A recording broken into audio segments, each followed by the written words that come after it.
வாங்க சித்தி சமையல். வாங்க இன்றைக்கி பலாக்கொட்டை வச்சு தான் நம்ம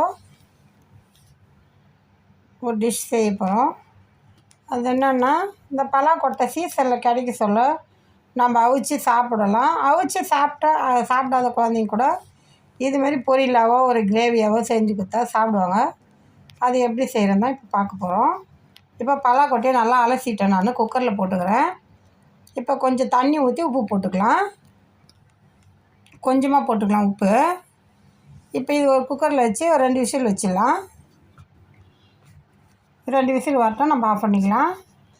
பாருங்க, நல்லா விசில் வந்துச்சு. பலாக்கொட்டை வெந்துச்சா பார்த்துக்கலாமா? ஓகே, வெந்துச்சு. இதோட இது ஒரு வாரம் இருக்கட்டும். இப்போ எல்லாத்தையும் தோலை உரிச்சு எடுத்துடலாம். நம்ம இது தோலை உரிச்சிட்டு தான் நம்ம எடுக்க போகிறோம். இந்த சீசனில் எந்தெந்த சீசனில் என்னென்ன கிடைக்குதோ அதெல்லாம் வாங்கி கொடுங்க குழந்தைங்களுக்கு, நல்லது. இது பலாக்கொட்டை உடம்பு ரொம்ப நல்லதுன்னு சொல்லுவாங்க. இப்போ 2ஆக கட் பண்ணிட்டேன், எல்லாத்தையும் கட் பண்ணிக்கலாம். நம்ம ஈஸியாக தான் செய்ய போகிறோம். சிம்பிளாக நம்ம வீட்டில் இருக்கிற பொருளை வச்சு தான் சட்டுன்னு செய்ய போகிறோம். இது தோசை இட்லிக்கும் தொட்டுக்கலாம். நம்ம இப்போ சாம்பார் ரசம் எல்லாத்துக்குமே தொட்டுக்கலாம். பாருங்கள், எண்ணெய் ஊற்றிட்டேன். கொஞ்சம் கடுகு, கொஞ்சம் கடலைப்பருப்பு, கொஞ்சம் உளுந்து, வேறு எதுவும் இதுன்னு நான் போடலை. கொஞ்சம் செவுக்கட்டும். இஞ்சி பூண்டுன்னு வச்சுக்கலாம். நம்ம உரலில் பூண்டு போட்டு அதை கொஞ்சமாக இஞ்சி, நான் பேஸ்ட் போடலை, தட்டி தான் போட போகிறேன் உரலில்.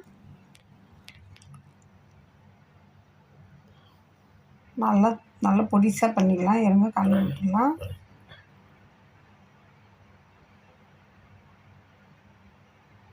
போதும். இப்போ எண்ணெய் காஞ்சிச்சு, எடுத்து போட்டுடலாம் அதில். அவ்வளோதாங்க. இப்போ வெங்காயம் போட்டுடலாம். வெங்காயம் கருவேப்பிலை எல்லாம் ஒன்றா போட்டு அப்படியே வதக்கி விட்டுடலாம். கொஞ்சமாக இதுக்கப்புறம் உப்பு போட்டுக்கலாம். கொஞ்சம் நேரம் கழிச்சு போட்டுக்கலாம். இருங்க, கொஞ்சம் வதங்கட்டும். ஏற்கனவே நம்ம பலாக்கொட்டை வேக வைக்க சொல்ல கொஞ்சம் உப்பு போட்டிருக்கோம். இப்போ நான் கொஞ்சமாக போட்டுக்கிறேன்.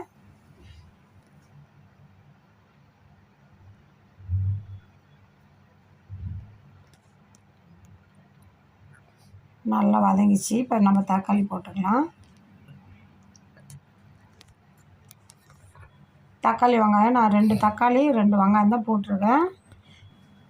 அந்த நம்ம பலாக்கொட்டை வேக வச்சுக்கிறோம்ல, அது ஒரு 1/4 கிலோ பலாக்கொட்டை தான் நான் வாங்கிட்டு வந்தேன். அந்த பலாக்கொட்டைக்கு இந்த தொக்கு சரியாக இருக்கும். அது நல்ல தொக்கை கிரேவி மாரி தான் பண்ண போகிறோம். நம்ம ஒரு 1/2 ஸ்பூன் மஞ்சள் தூள், ஒரு 3 ஸ்பூன்னு நான் மிளகாத்தூள் போட்டுக்கிறேன்.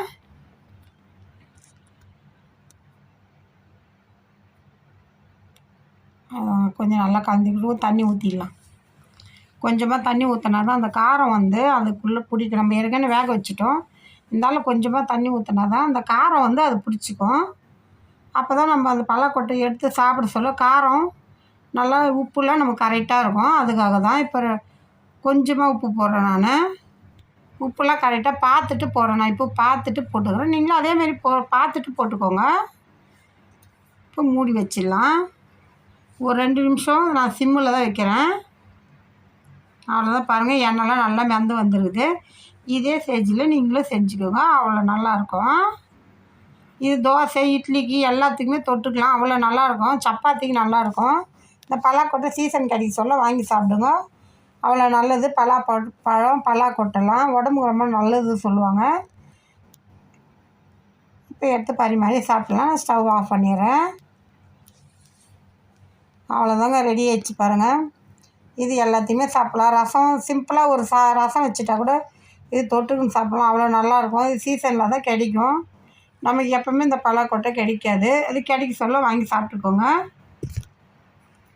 பாருங்கள், பிடிச்சிருந்தானே உங்களுக்கு லைக் பண்ணுங்கள், ஷேர் பண்ணுங்கள், சப்ஸ்கிரைப் பண்ணுங்கள். தேங்க்யூ.